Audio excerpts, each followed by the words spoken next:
Greetings and welcome everyone to Dark Souls 3, a game that I'm sure several of you anticipated that I would be playing. It has just launched and I am jumping straight into this. I know very little about Dark Souls 3. I have painstakingly avoided spoilers, so please do avoid posting them in the comments below. In regards to the way I'm going to be playing this game, just a heads up. I am certainly no master of Dark Souls. I've played both Dark Souls 1 and 2. I did not complete 2. I didn't quite click with it, though I have every intention of returning to it at some point with the DLC and doing another playthrough, this time hopefully to completion. But as for Dark Souls gameplay as a whole, I tend towards the more explory, just have fun. I'm not trying to 100% this. I'm not going out of my way to indulge in PvP. Likewise, I'm not going out of my way to avoid it. I am going to be partaking fully in the multiplayer experience where possible. But don't expect any pro-level plays, but by all means, if you're looking for comedy or just random observations of the world, probably gushing over gorgeous views and cursing the scallywags that show up and inevitably put me down like the dog I am, then this is the place for you. Now, let's jump into new game. Oh, cinematic time. Yes, indeed. It is called Lothric, Very well. Not Lothran. where the transitory lands of the Lords of Cinder converge. I like that. Lords of Cinder, that sounds awesome. That does not look awesome. In venturing north, the pilgrims discover the truth of the old words. They remind me of the garbage lady from Labyrinth, just burgeoning under the toil of all their The belongings. fire fades, and the lords go without thrones.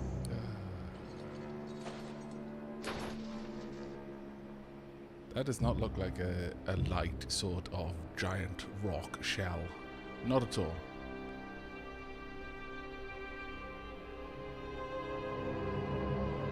When the link of fire is threatened, the bell tolls, Oh, that seems too hard to unearthing the old lords of Cinder from their graves. That really reminds of Fire and Shrine. Graveyard and everything. Aldrich, saint of the deep,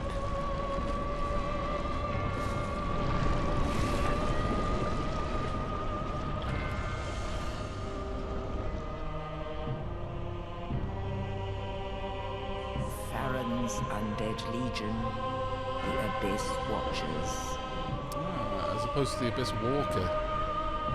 That's interesting.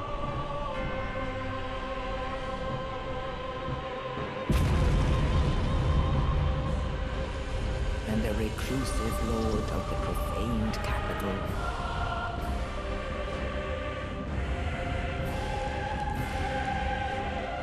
Yon the Giant.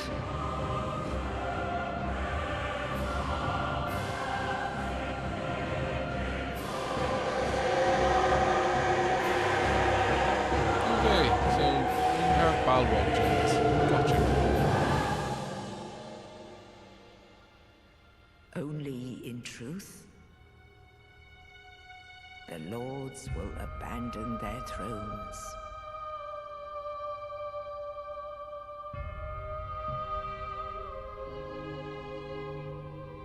And the unkindled will rise.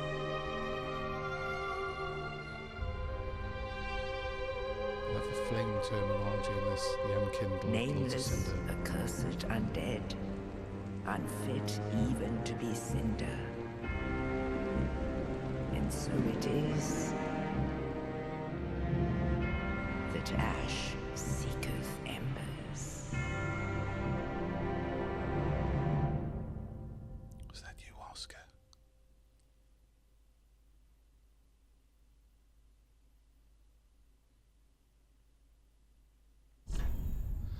Okay, here we go. We are at character creation. Now, I want to point something out here that I've recorded as far as character creation, simply doing a volume check. Now, I think I've tweaked things well, but the first couple of episodes of a series will often see a little bit of tweaking here and there. Do be as verbose as you need to be in the comments, letting me know whether the volume levels are right or the darkness levels, things like that, because this is something that's hard to estimate on my end because YouTube does compress the videos a bit more after I upload them, so it can get a little bit darker, it can get quieter, things like that.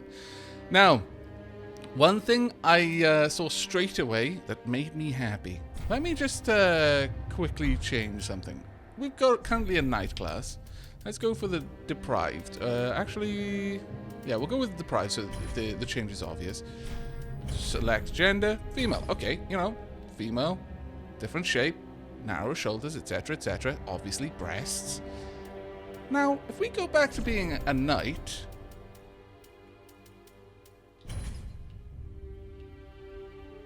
I just like it. I like that they don't have boob plate. So few games make that choice. Narrower shoulders, different shaped hips and stance, but no boob plate. Ah, this pleases me. Pleases me in ways that is kind of silly that I should be pleased with, honestly. But, you know, this is the sign of the times we live in. Right, we've got Cleric, Pyromancer, Sorcerer. I'll read through them just in case you're very new to the Dark Souls genre. A knight, an obscure knight of poor renown who collapsed is roaming the land, sturdy, owing to high vitality and stout armor. A mercenary veteran of the battlefield. High dexterity allows masterful wielding of dual scimitars. Warrior, descendant of northern warriors, famed for their brawn, utilizes high strength to wield a heavy battle axe. A herald, former herald who journeyed to finish a quest undertaken. Wields a sturdy spear and employs a gentle restorative miracle. Okay, so it's kind of a healing knight, not quite a cleric, because we've got a cleric further down. Thief, a common thief and pitiful deserter. Wields a dagger intended to backstab alongside a military-issue bow. Scallywag. Assassin. An assassin who stalks their prey from the shadows, favors sorceries in addition to thrusting swords. Now that one's an interesting one. That was a very interesting one. Sorcerer, a loner who left formal academia to pursue further research. Commands soul sorceries using high intelligence. Pyromancer. A pyromancer from the remote region who manipulates flame. Also an adept close combat warrior who wields a hand axe. And finally, the cleric. A traveling cleric who collapsed from exhaustion, channels high faith to cast many and varied miracles. There's also the deprived, naked and of unknown origin. I might be depraved, I don't know. Either an unfathomable fool, also I can't say unfathomable at the moment, it seems, except I just said it, or was stripped of possessions upon burial. Now, as you can see there, upon burial, we've been buried, we have died. That's how this game starts. Now, as for class, I was liking the assassin. I have typically built sorcery/combat build in the past. Not so much a faith player, but maybe I could go for herald this time and see. I don't know. The stats are vigor, attunement, endurance, vitality, strength, dexterity, intelligence, faith, and luck. And obviously, the herald's going to have fairly high faith. The assassin will have fairly high intelligence by comparison because of the types of abilities they're going to use. You'll also notice that there's different levels. The deprived starts at level 1, but has 10 in all stats, whereas most of the others will have varied stats and also will have picked up spells or abilities to help their class, but we'll start at a higher level, so things will generally cost a little bit more. The assassin seems to be one of the highest levels. Now, starting with a high level character does not mean that you're going to have a more OP build.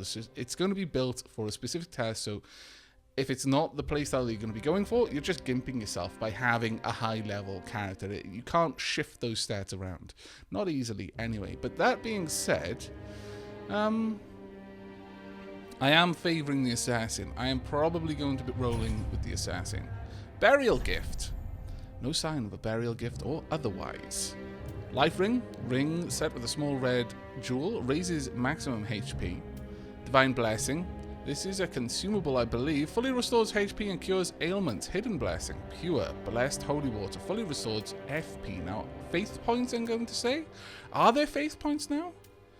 Because previously, it was more how many spells you'd attuned rather than how many points you had to spend them. That was a fairly big thing in Dark Souls 1 and 2. We'll have to see about that. Again, I've not gone over any of the details. I've really painstakingly avoided spoilers, so I don't even know any of the main mechanic changes, other than something about being able to make your own bonfires. Black Fire Bomb, Fire Gem, material used to upgrade to fire weapons, more appropriate for a warrior than pretty trinkets. A sovereignless soul of one who slept beside you, used to acquire many souls, so the person who was buried beside us as well. Rusted gold coin, burial item for good fortune after death, greatly increases item discovery for a short while. Cracked red eye orb. Now this is how you invade other people's worlds. There is basically a passive form of multiplayer in this game. You don't all... It's not like an MMO where you're all in an open world. Rather, you're all playing a single-player game, but you can invade or be invaded by someone, and you sort of just jump across. You can also have allies with you. You can summon someone to come and be your ally. You write your summon sign or use a cracked red eye orb or something like that to enter someone else's world or draw them from their world into yours, and then they leave their single player game, they enter your now multiplayer game, and you know, quest together, kill bosses together, or kill each other depending on your objective. Young white branch, a branch of a young white birch, perhaps an offering of peace, can be used to blend into the environment, but only once. I'm thinking the fire gem would be the one for me. Black Fire Bomb is a weapon, but most of these are one use. The rings are the only ones that will permanently be useful, but later on, the benefit of the life ring is going to be slight at best. The fire gem, giving us the ability to get a fire weapon early on, would actually be very nice, depending on whether we're fighting fire-based enemies early on. I mean, we might be. But I'm going to grab that. Now, as for actually changing the appearance, you can do a lot. You can do an awful lot. Let me just go ahead and pop in my character name. Obviously, it will be Aavak. There we go.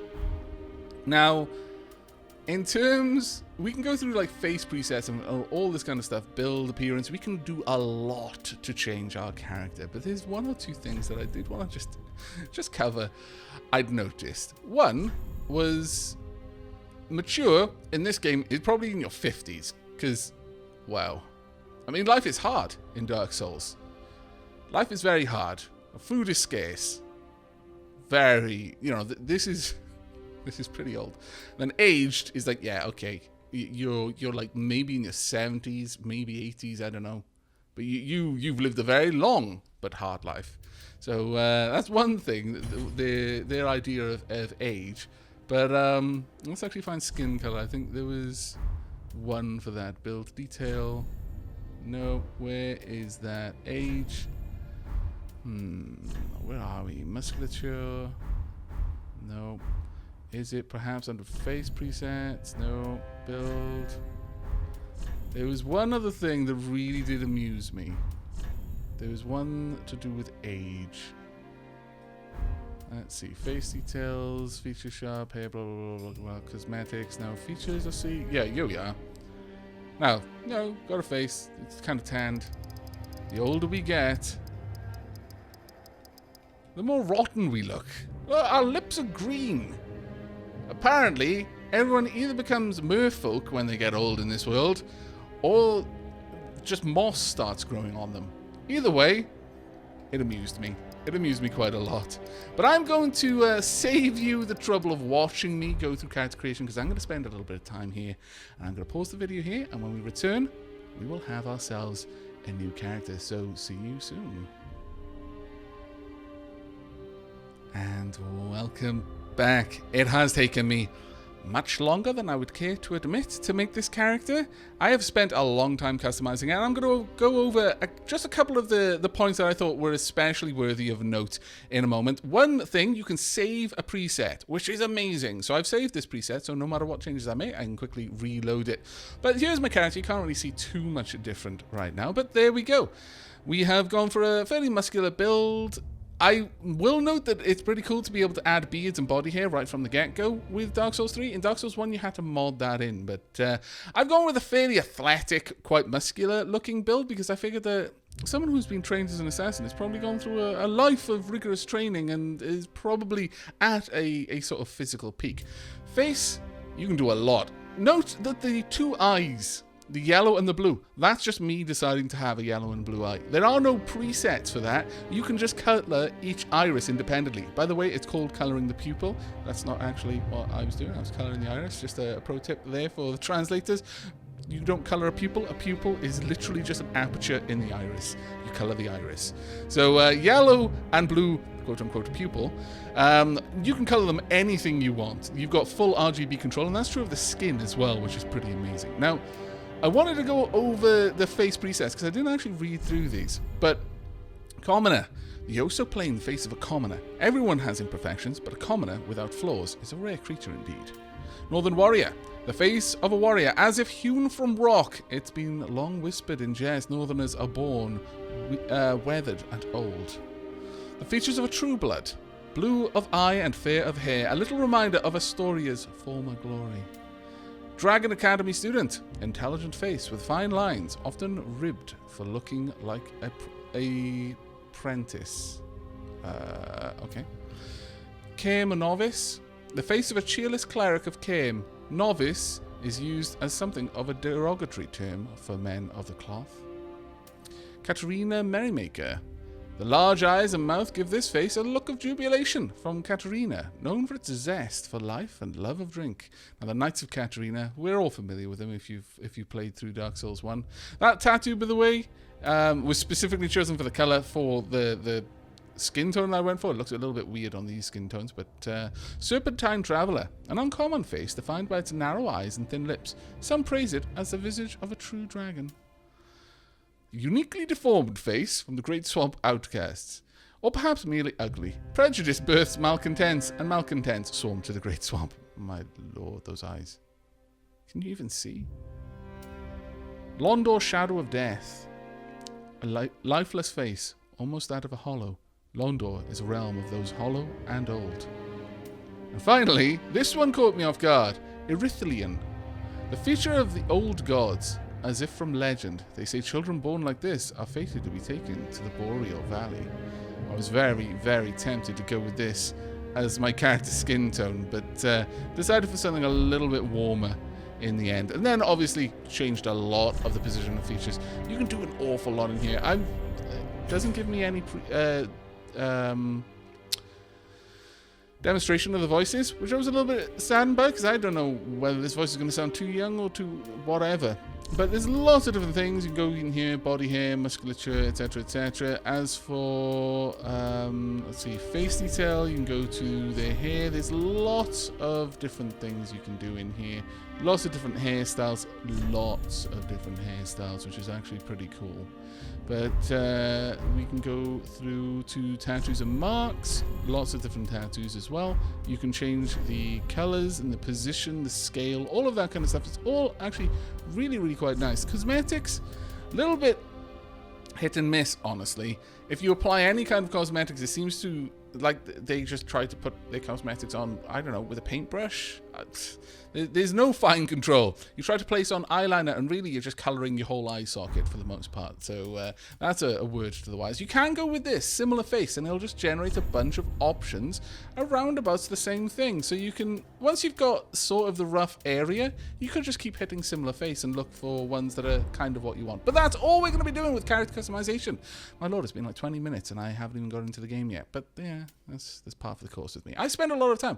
We're going to spend an awful lot of time with this character, so spending a bit of time in the first episode making it seems completely fair to me. But let's go ahead and jump into the game.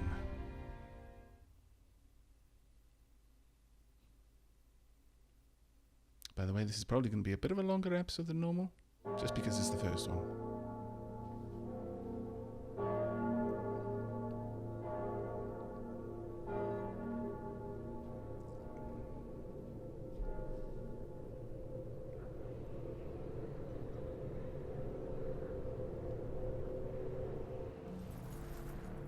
Now, if I recall, I will drop in an annotation at the beginning of the video so that people can skip all of the character creation stuff.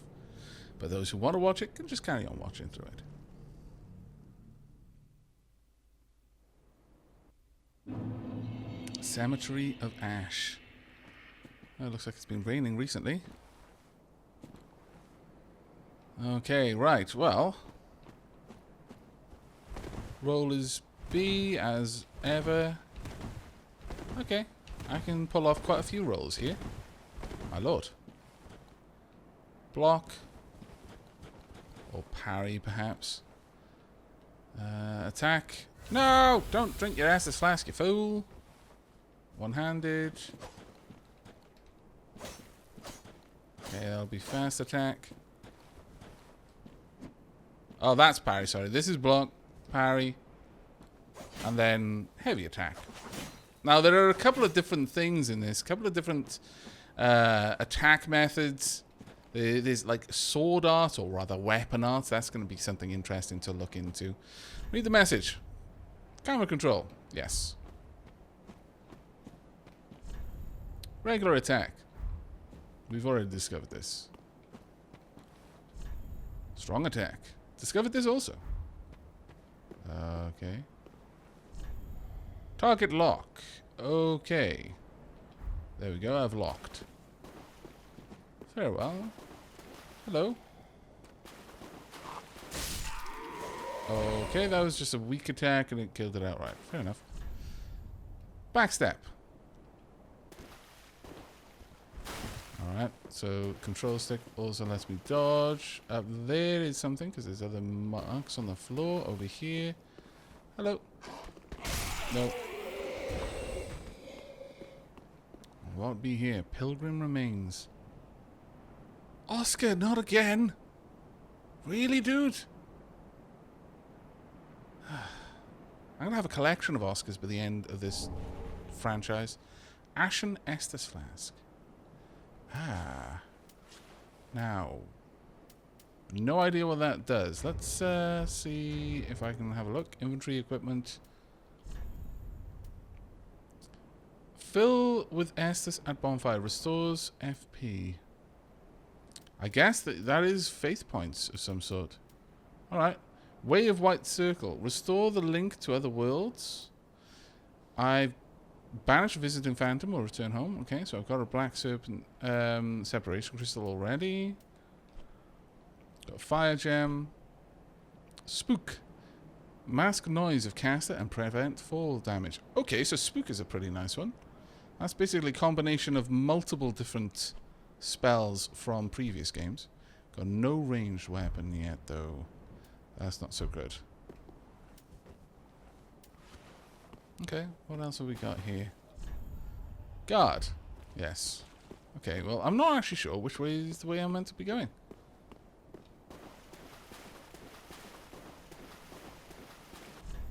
Move. Ah, okay. I was wondering how one dashes. Just as well I decided to pop back here and read that note. Soul of a deserted corpse. Or a deserter corpse. Okay, stamina consumption, not too bad actually. We can keep up a run for a fair old while. Righty-ho. There's a way up over there. Ah, this place looks amazing. God beams. And a giant tower. Always happy to see a giant tower. Behind an enemy, critical hit. Okay. Let's move softly. There we go. Backstab. Now, backstab has always been a pretty big thing in Dark Souls. Did someone just shoot at me? I'm not sure. It's, yeah, something definitely shot at me. It's something that we're going to have to get very good at, especially for PvP. Some people hate the fact that backstab is a thing. Me, I find it kind of okay. Right. Parry. Repel attack. Riposte. After the successful parry. Okay, well, we'll give it a try. Come hither, you. Now, parry timings. This is just block. So there we go. Nope. Okay. Ouch. Okay, you know what? I'll just kill you for now. But parrying, usually most enemies have different timings. Different weapons have different kind of windows for parrying. I have heard someone already comment that the game is particularly hard, or they found it especially hard to get the parrying timings down compared to the other games. Oh, I was never particularly good at getting the parrying timings down with the other games anyway, so... Is that really a kick? That is a lunge. Okay, was that right mouse button? Left plus kick. Maybe that is the effective kick for this weapon. Each weapon will give you different kinds of move sets for the different things you could do. You know what? Sure. Let's go ahead and do this. Make myself especially quiet.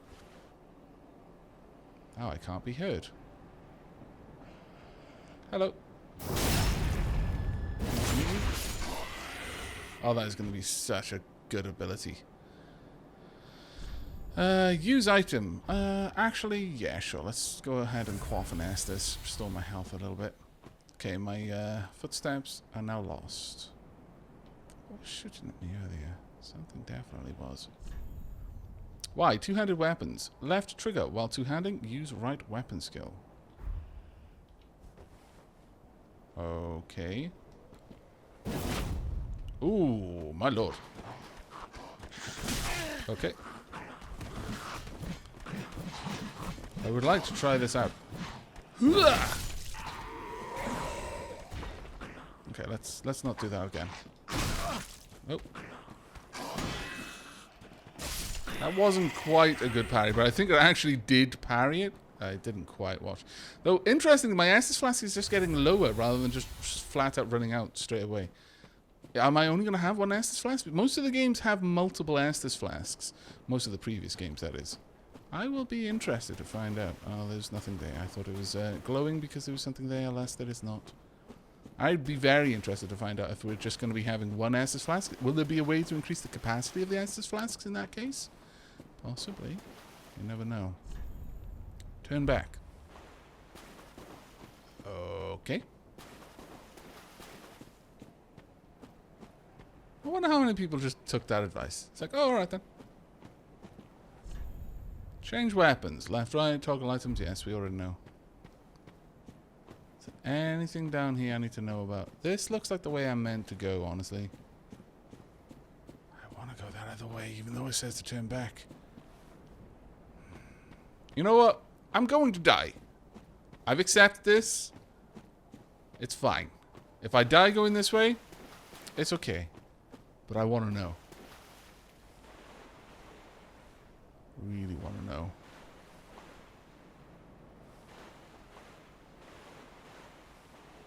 What am I going to find? There's going to be some sort of crazy rolling rock, isn't there? Crazy rolling rock? Death? Death rock? No. Death creatures? Probably. You look nasty. I'm not seeing many bloodstains. Now, that's part of the passive multiplayer. Oh, yeah, okay, I'm seeing lots of bloodstains now. If you go up to a bloodstain and use it... Okay. I've got a funny feeling you're going to kill me, aren't you? Yep. You're going to do a lot of damage in one hit. How much do I want to play with you? Not at all, damn it. Okay. Nope. See, how far will you follow me? Ah!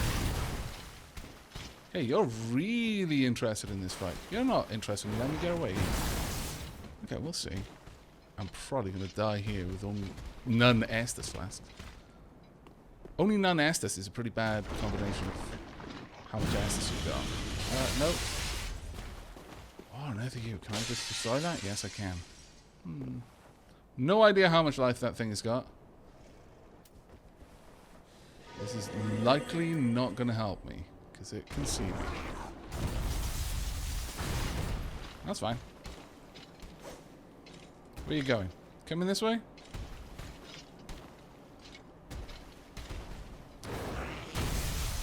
You're kind of stuck down there, aren't you? That's good for me. No! Oh! Am I still alive? No! I went off that lip when I was really hoping I could just stab you from afar. Oh well. The tailbone sphere. I have no idea how much health that thing has. I might just rush down there and give it another try. Just because I'm stupid. A normal person does something and then they get punished for it. Like, okay, I'll never do that again. Me, I'm like, I wonder if that's going to happen every single time I try to do it. It's important that I find out. Fading soul.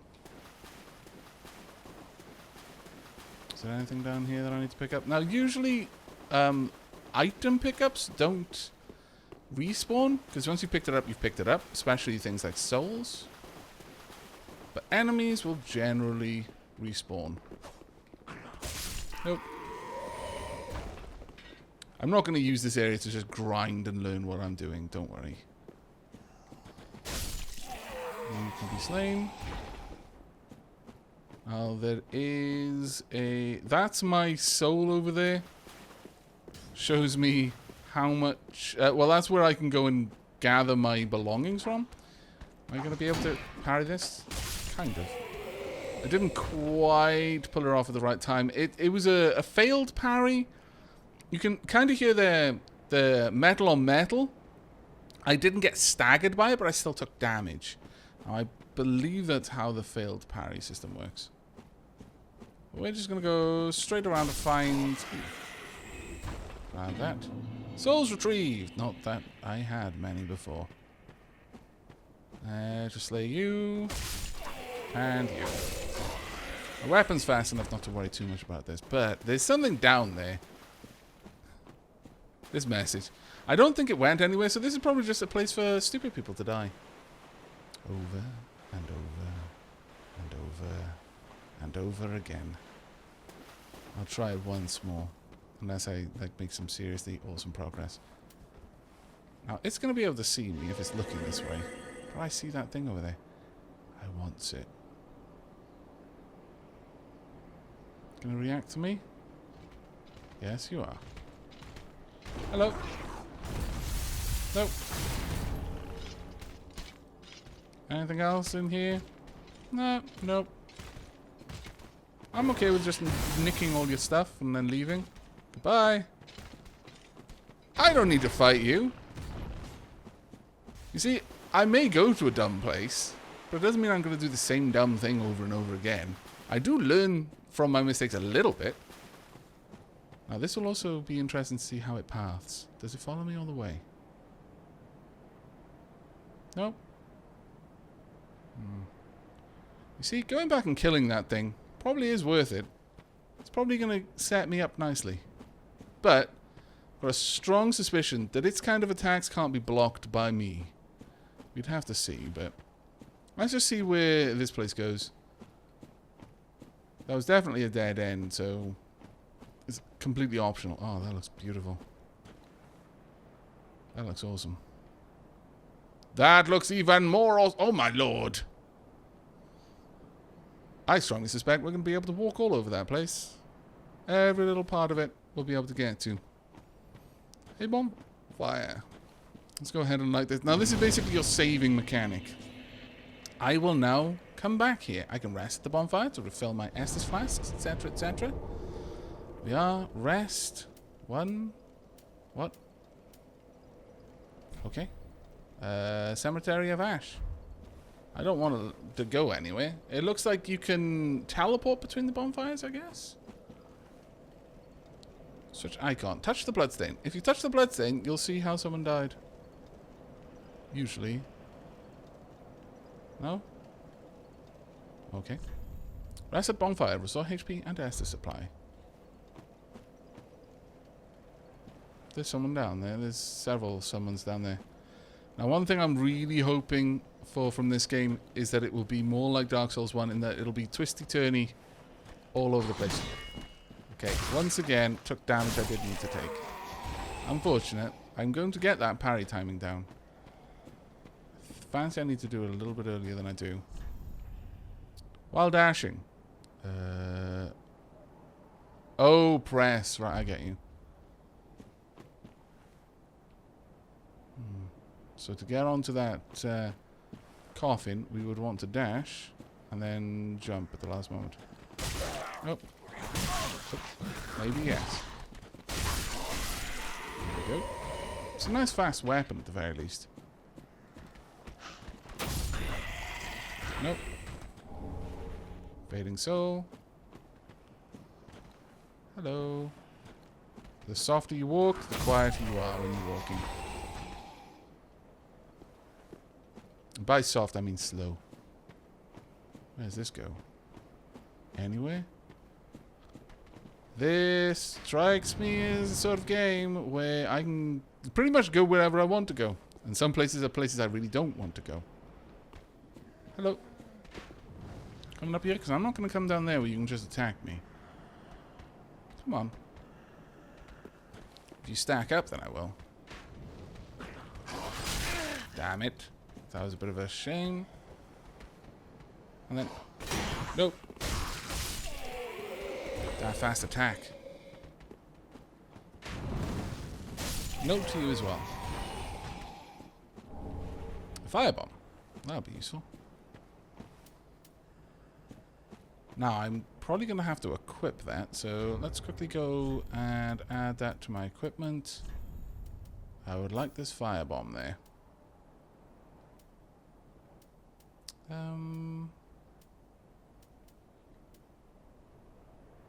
Restore the link to other worlds. Way of the White Circlet. Consumable, number held 1. I have no idea what that is. No idea whatsoever. I'm going to need to find out before I decide to use the one of it that I have. Right, let's go and try the dashing onto the coughing thing. Let's get our lining. We want to jump about there. And... failed. Failed like a chump. While falling, plunging attack. Right mouse button. Okay. Stop. Good old plunging attack. Never gets old. Also, really don't want to be shot by your flaming projectiles. Please stop.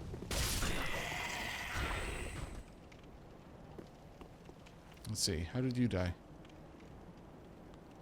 You went through there. And... you died pretty soon after, but I don't quite see how that happened. Right, we'll try this jump one more time, then I think we're going to be ending the episode before we proceed onwards.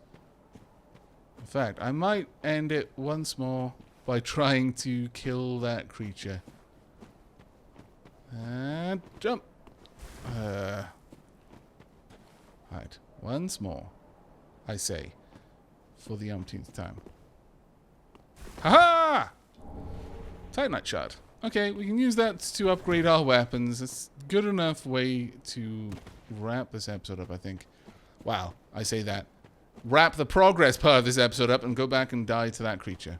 Because I'm going to keep trying until I succeed. Though it seems that if I can just walk back here or just travel to this altar, odds are fairly good that that creature back there is nothing that I really need to fight right now.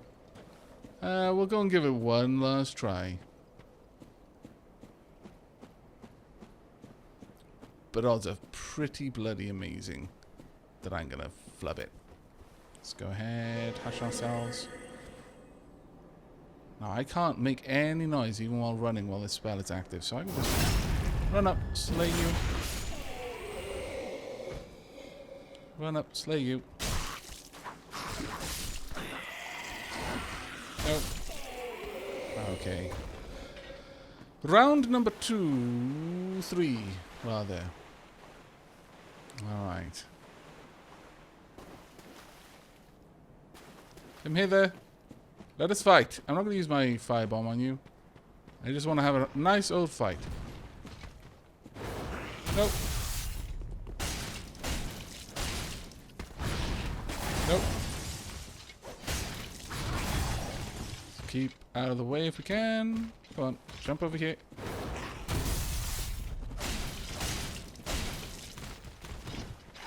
Oh, that hurt. Quickly quaff and ask this. It's gonna hurt. No, thank you. I'd like you to just take one of your small leaps, honestly. So I can deal with you then. You take the oh, scoundrel! Going for those attacks. Disapprove. That I like though. Nope. Gonna want one of those better attacks right now. Strong attack. I have no idea what your attack pattern really is. Ouch. Other than every time you hit me, you take off like half of my health in one go, and every time I hit you, it's like getting hit by a needle.